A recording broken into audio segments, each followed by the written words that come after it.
বাহির সাইডে বৈঠকের দিকে আলাদা করে রেখে দিয়েছে, ওর উপর একটা ফ্যান ঘুরছে, এসি নাই, আর ভালো মতন দানা পানি দেয় না।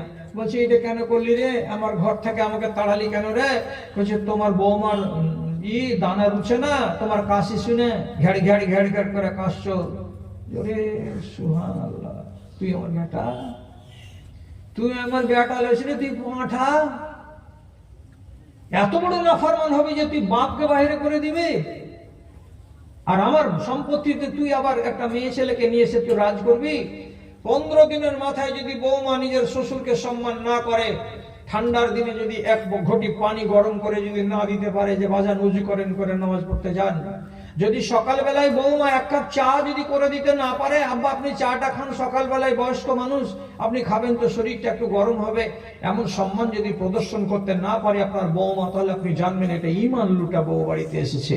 কে এনেছে? তো আপনার ছেলে এনেছে। আপনি জিজ্ঞেস করুন এর বাপ মার বংশ, তার না জেনে তুমি কেন বিয়ে করে নিয়ে এসেছো? তখন তো বেটা বলবে তুমি বিয়ে করেছো না আমি করেছি। এবার সংঘাত শুরু হলো কাতে? বাপ আর বেটাতে। এই সংঘাতটা অনেক দূর গড়িয়ে চলে যেতে পারে, শেষ পর্যন্ত বেটার হাতে আপনার মরণ হয়ে যেতেও পারে। যদি বলেন বিশ্বাস হয় না, বিশ্বাস যদি না হয় তো টাটকা ঘটনা বাংলাদেশে দুই বেটা মিলে নিজের বাপকে মেরে শেষ করলো, বস্তা বন্দি করে ঘরে ভরে রাখলো, 3 দিন পরে বস্তাকে বাইরে ফেলে দিয়ে এসেছে। আর মাথাটা কে ফেলবে? তো মাথাটা ফেলার দায়িত্ব দিয়েছে কাকে? তো বাড়ির বৌমাকে। বৌমা স্কুলের ব্যাগে ভরে ঘাড়ে করে হাঁটতে হাঁটতে একটা নদীর কিনারায় পাহাড়ের পাথরের উঁচু নিচু ঢিবির মাঝখানে কোন ফাঁকে ভরে দিয়েছে আর দিয়ে চলে এসেছে। 3রা দিনের দিন যখন ধরা পড়ে গেল, তো প্রথম ধরলো কাকে? তো ওই মহিলাকে পুলিশ জিজ্ঞেস করছে যে তুমি কি তোমার শ্বশুরের মাথা বা লাশকে ঘাটে ফেলে দিয়ে এসেছিলে, তুমি এ কাজ করলে কেন? ডায়লগ শুনেননি আপনারা? তখন আমার আবেগ কাজ করেছে, আমার বিবেক কাজ করেনি। তখন যদি আমার বিবেক কাজ করতো তাহলে কি আমি এ কাজ করতাম? অন্তত আমার কোলের বাচ্চাটার দিকে লক্ষ্য রেখে আমি এভাবে করতে যেতাম না। তখন কি কাজ করেছে? আবেগ, বিবেক কাজ করেনি। আরে এ তো কতল করেনি, কতল তো করেছে 2 বেটা।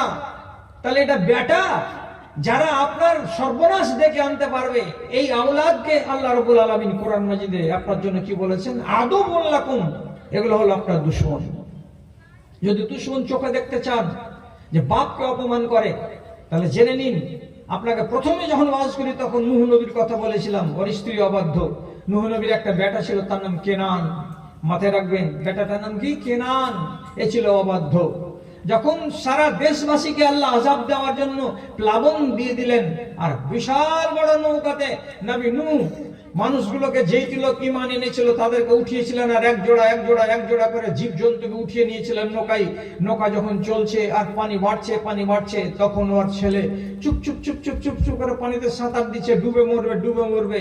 এইরকম টাইমে নবী নূহ নিজেকে সামলাতে না পেরে আল্লাহ রাব্বুল আলামিনের কাছে দরখাস্ত করে বলেছিলেন, ইন্নাহু মিন আহলি, আল্লাহ তাআলা এটা আমার আহাল, এটা আমার পরিবার, আমার চোখের সামনে আমার ছেলে ডুবে যাবে, এটা কেমন করে আমি সহ্য করব? যখন নবী নূহ নাফরমান বেটাকে আহাল বললেন, পরিবার বললেন, পরিবারের সদস্য বললেন, তখনই আল্লাহ রাব্বুল আলামিন আসমান থেকে নূহ নবীর উপর রেগে গেলেন। যাওয়ার পরে বলছেন, ওয়ালা তুখাতিবনি ফিল্লাযিনা যালামু ওয়া আন্নাহুম মুগরাকুন।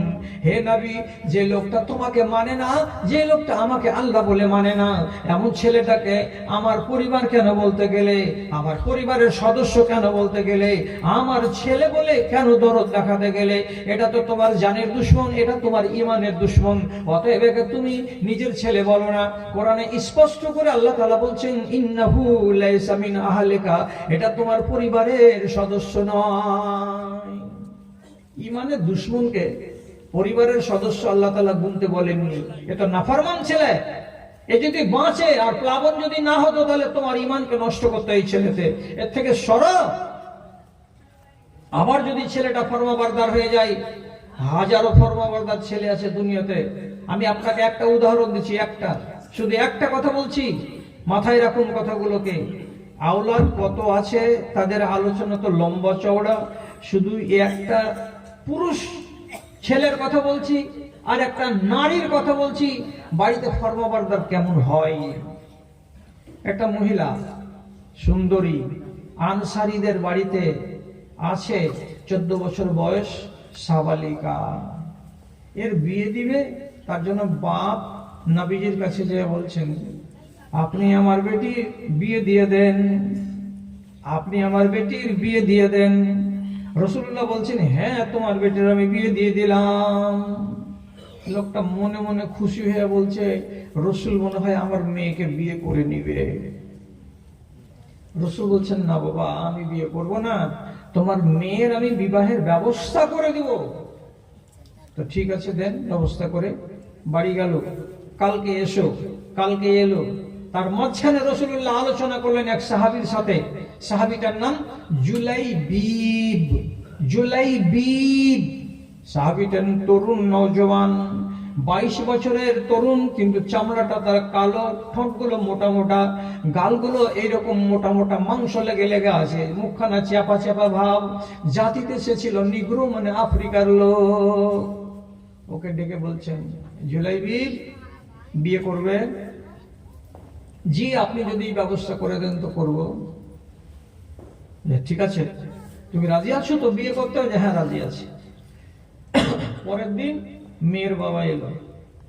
আল্লাহ রাসূল ঠিকঠাক করেছেন বিয়ে? হ্যাঁ ঠিক করেছি।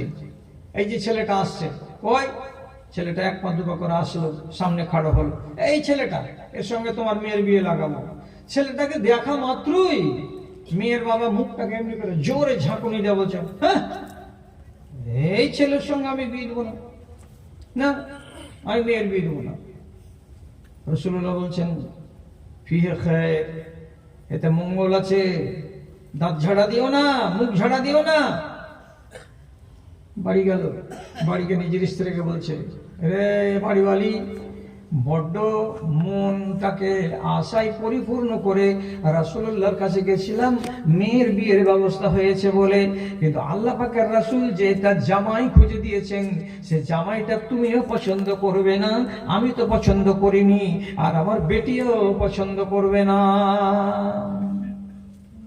তখন মেয়ে